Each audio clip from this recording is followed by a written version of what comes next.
A very good morning, students. As you all know that we were revising lesson number 3 of history, and in previous video we have revised its book exercise and short questions. In this video we will have its question answers. So let's start. First question is, describe the main features of the permanent settlement. In this chapter we have read about many types of settlements. Question is, you have to tell about the permanent settlements features. आपको उसके features बतानी है. The company introduce permanent settlement in 1793. एक बात तो ये ध्यान रखनी है, कब इंट्रोड्यूस करवाया कंपनी ने. कंपनी कौन सी? British East India Company. 1793 में इंट्रोड्यूस करवाया. The main feature of the permanent settlement are the rajas and talukdars were recognised as zamindar. जो राजा थे, मतलब ईस्ट इंडिया कंपनी के रूल से पहले यहाँ पे राजाज और नवाब्स ऐसे रूल था ना. राजाज और तालुकदार्स को क्या मानना जाने लगा? जमींदार को कहने लगे उनको. The main work of Jamindar was to collect rent from peasants and pay fixed amount of revenue to the company. और जमींदार्स का मेन वर्क क्या था? राजाओं का भी वो जो पीजेंट्स है, जो किसान है, उनसे रिवेन्यू कलेक्ट करे, टैक्स कलेक्ट करे और एक फिक्स अमाउंट किसको दे? कंपनी को दे. तभी तो इसका नाम परमानेंट सेटलमेंट है ना. परमानेंट फिक्स था भी आपको कितना अमाउंट देने. जो zamindars had to pay their revenue rigidly on due date even the crop had failed for some reason. और जो जमींदार्स को क्या है, रिवेन्यू रिजिडली देना होता था. जो ड्यू डेट है ना, उसी डेट पे फिक्स देना होता था, चाहे वो क्रॉप फेल हो जाए, मतलब रेनफॉल ना हो, कोई भी रीज़न हो जाए. Otherwise there lands were taken away, नहीं तो उनके लैंड्स वापस ले लिए जाएंगे. यहाँ पे जमींदार्स ने पीजेंट होगा, पीजेंट हैड टू पे रिवेन्यू रिजिडली. पीजेंट्स को रिवेन्यू देना ही देना होता था, चाहे उनकी क्रॉप अच्छी हो ना हो. नहीं दोगे तो उनके लैंड उनसे ले लिए जाएंगे. The zamindars and revenue collectors were converted into rich landlord. जो जमींदार थे और जो रिवेन्यू कलेक्ट करने वाले लोग थे, वो क्या बन गए थे? Rich landlord. क्योंकि कंपनी को उनको क्या करना पड़ता था? फिक्स देना पड़ता था. और जो वो किसानों से लेते थे, पीजेंट से जो रिवेन्यू लेते थे, वो बहुत ज़्यादा लेते थे. On the other hand cultivators were reduce to the low status of mere tenants. और जो कल्टिवेटर्स थे ना, जो कल्टीवेशन का काम करते थे, वो बिल्कुल लो स्टेटस पे आ गए. और मेयर टेनेट्स, मेयर मतलब बिल्कुल एकदम टेनेट्स रह गए थे. टेनेट्स मतलब किराएदार कह लीजिए. मतलब आप जैसे उनकी जो खुद की ज़मीन थी, खुद का लैंड था, बट वो इतने लो स्टेटस पे आ गए थे, वो एज अ रेंट, मतलब एज अ रेंटल पे काम कर रहे थे, जैसे वो उनकी ज़मीन नहीं रही थी, क्योंकि वो इतना ऑलरेडी वो रिवेन्यू पे करना पड़ता था उनको. Next is, how was the Mahalwari system different from the permanent settlement. जो महलवारी सिस्टम लाया गया आफ्टर द परमानेंट सेटलमेंट, वो डिफरेंट कैसे था इससे? The difference between Mahalwari system and permanent settlement can be introduce on the following basis. आपको दो column है, permanent and Mahalwari. First of all, Mahalwari system, the revenue rate was fix permanently. अभी permanent settlement में क्या था? The revenue rate was fix permanently. इसका नाम ही है तो इसमें रिवेन्यू रेट फिक्स थी, जबकि the revenue rate was not fix. यहाँ पे फिक्स नहीं थी महलवारी सिस्टम में. There was no provision of any revision of the rate in revenue in future. वहाँ पे कोई भी ऐसा प्रोविजन नहीं था, ऐसा कोई रूल नहीं था भी आपको जो रिवेन्यू रेट है उसको रिवाइज करना होगा, इन फ्यूचर में चेंज करना होगा, घटाना होगा, बढ़ाना होगा, nothing. But in this system the revenue was to be revise periodically. लेकिन जो रिवेन्यू उसको रिवाइज करना है मतलब उसमें कुछ अमेंडमेंट करना है, आइदर वो कम करना है, बढ़ाना है, वो कुछ भी हो सकता है. पीरियडिकली उसमें रिविजन करना होता था. Under this the revenue was determined as per the land holding of the individual peasants. जो परमानेंट सेटलमेंट था उसमें रिवेन्यू को कैसे डिटरमाइन किया गया था? As per the land holding of the individual peasant. एक सिंगल पीजेंट की जो लैंड होल्डिंग है, मतलब सिंगल जो किसान है उसके पास कितनी ज़मीन है, उसके अकॉर्डिंग उसको फिक्स किया गया था परमानेंटली. लेकिन इस सिस्टम में क्या था? In this system revenue was to be paid by a village called Mahal. इसमें पूरे एक विलेज को इतना, मतलब जितना भी अमाउंट उन्होंने डिसाइड किया उसको उतना पे करना पड़ता था एज अ यूनिट. मतलब एक यूनिट महल बोलते थे. कुछ विलेजेस के यूनिट मिला के उसको महल बना दिया गया था, या एक विलेज को उसको फिक्स अमाउंट पे करना होता था. मतलब इंडिविजुअली किसी किसान या पीजेंट का फिक्स नहीं था भी आपके पास कितनी ज़मीन है, कितना आपको पे करना है. एक पूरे विलेज के लिए फिक्स था. ठीक है. परमानेंट सेटलमेंट में the responsibility of revenue collection was in the hands of zamindars. जो राजास थे ना, उनको जमींदार बोला गया और उनको बोला गया आप रिवेन्यू कलेक्ट करेंगे, उनकी रिस्पॉन्सिबिलिटी थी. In the Mahalwari system the responsibility was given to the village headman. अब इसमें नई पोस्ट ला दी गई, विलेज हेडमैन. उसको यहाँ पे रिवेन्यू कलेक्ट करने की ड्यूटी दी गई. Give two problem which arose with the new Munro system fixing revenue. आपको दो प्रॉब्लम बतानी है। जो न्यू मुंड्रो सिस्टम आया ना रिवेन्यू फिक्सिंग का, उसमें क्या क्या दो प्रॉब्लम हुई। फर्स्ट ऑफ ऑल आपको पता होना चाहिए मुंड्रो सिस्टम कौन सा लेके आए थे। मुंड्रो ने क्या इंट्रोड्यूस करवाया था, महलवारी सिस्टम। तो उसकी जो दो प्रॉब्लम्स है, उसकी जो प्रॉब्लम है वो आपको बतानी है। The problem which arose with the new Munro system was fixing revenue were as follow.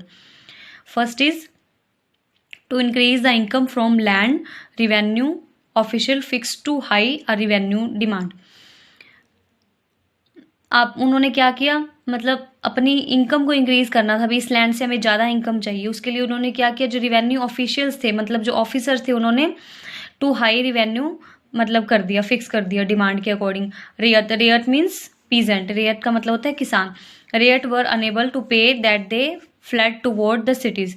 वो अनेबल थे पे करने के लिए, उन्होंने क्या किया, फ्लैट टूवर्ड सिटीज, मतलब वो सिटीज की तरफ भागने लगे। जब विलेज में रह रहे थे, क्रॉप्स अच्छी हो नहीं रही थी, रिवेन्यू इतना ज़्यादा पे करना पड़ रहा था, दैट्स वाई उन्होंने सिटीज़ की तरफ मूव करना स्टार्ट किया। Villages become deserted in many reasons. बहुत सारे रीजन में विलेजेस क्या हो गए, डेजर्टेड हो गए, मतलब बिल्कुल खाली हो गए, डेजर्ट बन गए, क्योंकि सभी लोग सिटीज़ की तरफ जाने लगे। The company officials had imagine that the new system would transform the peasants into rich enterprises farmers.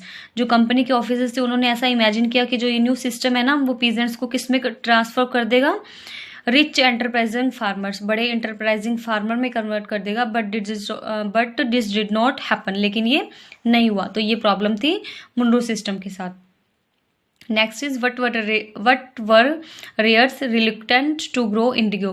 रिलुक्टेंट होता है मतलब हेजिटेट होना या किसी को डिनाई करना, मना करना। तो उन्होंने इंडिगो को ग्रो करने के लिए मना क्यों किया। जो रेयर्स मीन्स पीजेंट्स ने, किसानों ने क्यों कहा भी हम इंडिगो को ग्रो नहीं करेंगे। इंडिगो क्या होता है, नील, ब्लू कलर होता है ना जो कपड़ों पे लगाते हैं, ब्लू, उसको बोलते हैं indigo. Ryot were reluctant to grow indigo due to following reason. Ryot were given loans at low interest rates, but that loan made the Rayets bound to cultivate at least 25% of holding with the Indigo। अब rare जो peasant थे, उनके पास money की वैसे भी कमी रहती थी, पैसों की, तो उनको क्या दिया गया, लोन दिए गए, बहुत लो इंटरेस्ट पे दिए गए। बट कंडीशन क्या रखी भी, आपको लोन इसलिए दिया जाएगा, उनको बाउंड कर दिया गया भी जितनी भी आपकी होल्डिंग है ना, जितनी भी आपकी ज़मीन है, उस पर आप 25% क्या ग्रो करोगे, इंडिगो ग्रो करोगे। इस कंडीशन पे उनको लो रेट पे लोन दिए गए। When crops were harvested, Rayets were compelled to sell them at lower price। जब फसल बन गई, क्रॉप्स ग्रो हो गई, हार्वेस्ट कर लिया गया, उसको कट कर लिया गया, तो उनको क्या किया गया, कंपेल किया गया, मजबूर किया गया कि वो आप उसको सेल करें, लो प्राइस पे सेल करें। After the delivery of harvest crop to the planter, new loan was given. इस तरह से जब उनकी डिलीवरी हो जाती थी ब्लू जो इंडिगो था, उसके बाद उनको नया लोन दे दिया जाता था। This way they were trapped into cycle of loan. इस तरह से वो लोन के साइकिल में फंस गए, जाल में फंस गए एकदम से। Planter forced the ryots to grow indigo on the best soil which peasant prefer to grow rice. Planters ने उनको फोर्सफुली बोला कि आप उस सॉइल पे ग्रो कीजिए, अच्छे से अच्छी सॉइल पे इंडिगो को ग्रो कीजिए। लेकिन जो उस सॉइल पे पीजेंट्स क्या करते थे, प्रेफर करते थे भी हम राइस की कल्टीवेशन करेंगे। As growing indigo left the land unsuitable for growing other crops. और जैसे ही इंडिगो की कल्टीवेशन कर ली जाती थी, तो जो सॉइल होती थी एकदम अनफर्टाइल हो जाती थी, बैरन हो जाती थी, कोई अदर क्रॉप उस पर अच्छे से नहीं ग्रो कर पाती थी। Indigo had deep roots and it exhausted the soil rapidly. Indigo की जो रूट्स हैं वो बहुत डीप होती हैं और ये क्या करती हैं, सॉइल को एग्जॉस्ट कर लेती हैं, बिल्कुल ख़त्म कर देती हैं, उसके जो न्यूट्रिएंट्स हैं वो सारे छीन लेती हैं। After an indigo harvest the land could not be sown with rice. और जब इंडिगो हार्वेस्ट हो जाए, एक बार इंडिगो वहाँ पे उगा ली जाए, देन क्या हो सकता है, उस पर राइस उगा नहीं सकते, मतलब वो बैरन लैंड हो जाता है एकदम से। दैट्स वाई उन्होंने मना किया इंडिगो की कल्टिवेशन के लिए। Next is what were the circumstances which led to the eventual collapse of indigo production of in Bengal. ऐसे कौन से सर्कमस्टांसेस थे जिससे क्या है, इंडिगो की जो कल्टीवेशन है बंगाल में वो कोलैप्स होगी, धीरे धीरे कम कर दी। मीन्स ऐसे कौन से सर्कमस्टांसेस हुए कि उन्होंने इंडिगो को ग्रो करना कम कर दिया पीजेंट्स ने। Answer is the circumstances which led to the eventual collapse of indigo production in Bengal were the as following। First क्या था, in March 1859 thousands of rayers in Bengal refused to grow indigo। 1859 में क्या किया, हजारों के जो peasants थे, हजारों की संख्या में, उन्होंने बंगाल में रिफ्यूज कर दिया इंडिगो को ग्रो करने से, साफ साफ मना कर दिया कि we will not grow indigo in our land, हम अपनी जमीन पर इंडिगो को नहीं उगाएंगे। They refuse to pay rents to the planters and attack the indigo factories, उन्होंने रेंट पे करने से मना कर दिया, फैक्ट्रीज से उन पर अटैक किया। Women also turn up to fight with pots, pans, kitchen implements, women ने भी इस फाइट में पार्ट लिया, अपने जो किचन के जो इंस्ट्रूमेंट थे जैसे कि पोट हो गए, पैन, इन सब से फाइट किया। Those who worked for the planters were socially boycott, और जो लोग हैं ना प्लांटर्स का साथ देते थे उनको सोशली बाइकआउट कर दिया।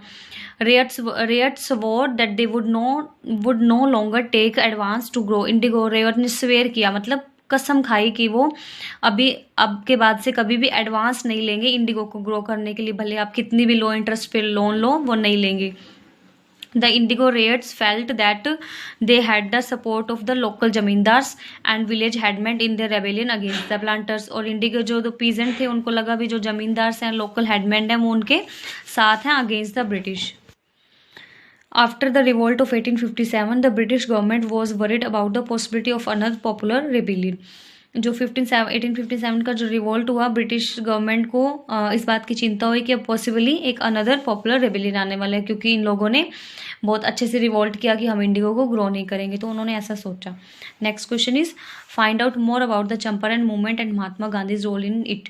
एक चंपारण मूवमेंट हुआ हिस्ट्री में, जो महात्मा गांधी जिसके लीडर थे, आपको उसके बारे में बताना है। चंपारण एक विलेज का नेम है। The people in Champaran were leading a pitiable life, जो चंपारण के लोग हैं बहुत बुरी जिंदगी जी रहे थे। The villages were extremely dirty and unhygienic, जो विलेजेस थे बहुत गंदे थे, अनहाइजीनिक थे।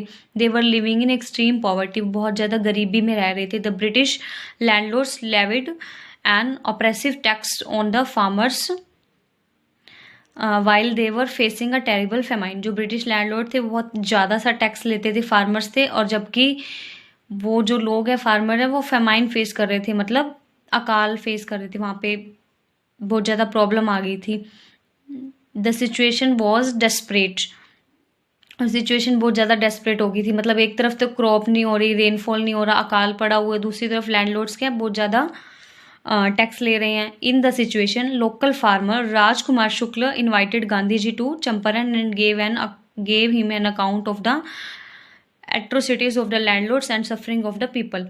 अब उन फार्मर्स में से एक राजकुमार शुक्ल फार्मर हुए, उन्होंने गांधी जी को इन्वाइट किया चंपारण में, और उनको उस जो एट्रोसिटीज थी ना लैंडलॉर्ड्स की, जो मतलब कह लीजिए मनमानियाँ, जो वो बुरे तरीके से टैक्स ले रहे थे, वो उसके बारे में बताया।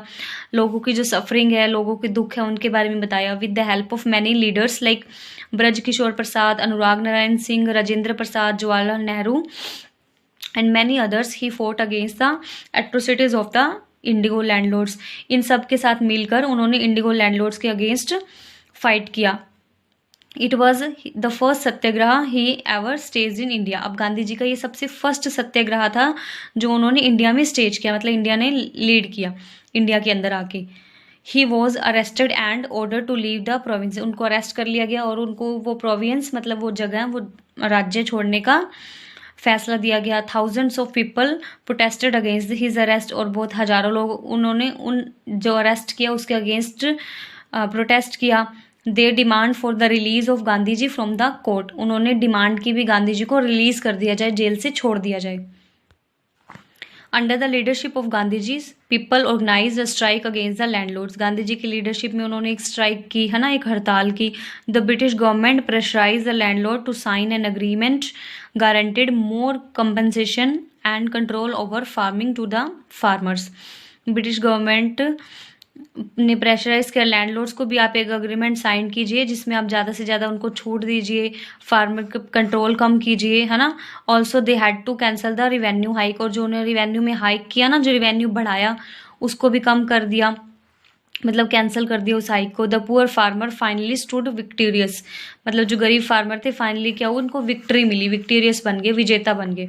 Next question is look into the history of either tea or coffee plantation in India. See how the life of workers in these plantation were similar to the different from the workers of indigo plantation. आपको देखना है, एक तो tea tree plantations की जो planters है ना उनकी लाइफ देखनी है आपको, और एक इंडिगो प्लांटर्स थे जो हमने पढ़ा है इस चैप्टर में, उनकी लाइफ में कोई सिमिलैरिटी या कोई डिफरेंसेस है तो आपको वो बताना है। First of all we will discuss about the condition of workers in tea plantation. Tea plantation के जो वर्कर्स हैं उनकी क्या सिचुएशन है, क्या लाइफ है।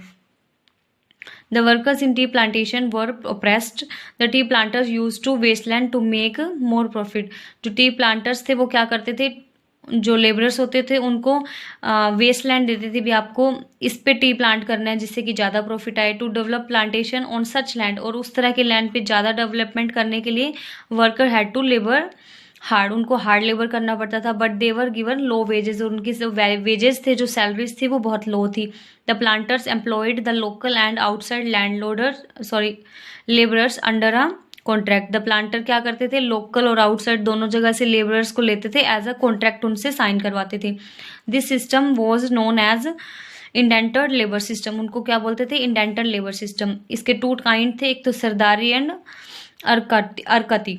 सरदारी एंड अरकती दो टाइप थे। अभी हम एक कंडीशन देखेंगे, the life of workers in indigo plantation. Indigo plantations के जो वर्कर थे उनकी लाइफ कैसी थी।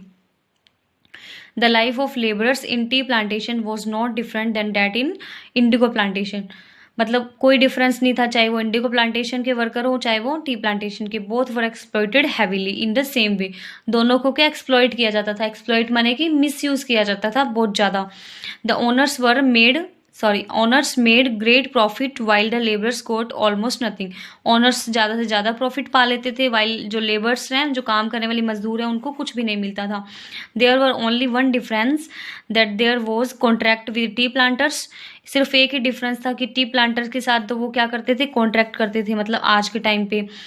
But Indigo labourers were not under any type of contract. जो इंडिगो लेबरर्स थे वो किसी भी टाइप के कॉन्ट्रैक्ट के अंदर नहीं थे, जैसे कि इंडेंटर लेबर सिस्टम में होता था। तो ये डिफरेंस था इंडिगो प्लांटर्स और टी प्लांटर्स के अंदर। Okay students, and this was your chapter 3rd। Revise it for your examination. Have a nice day.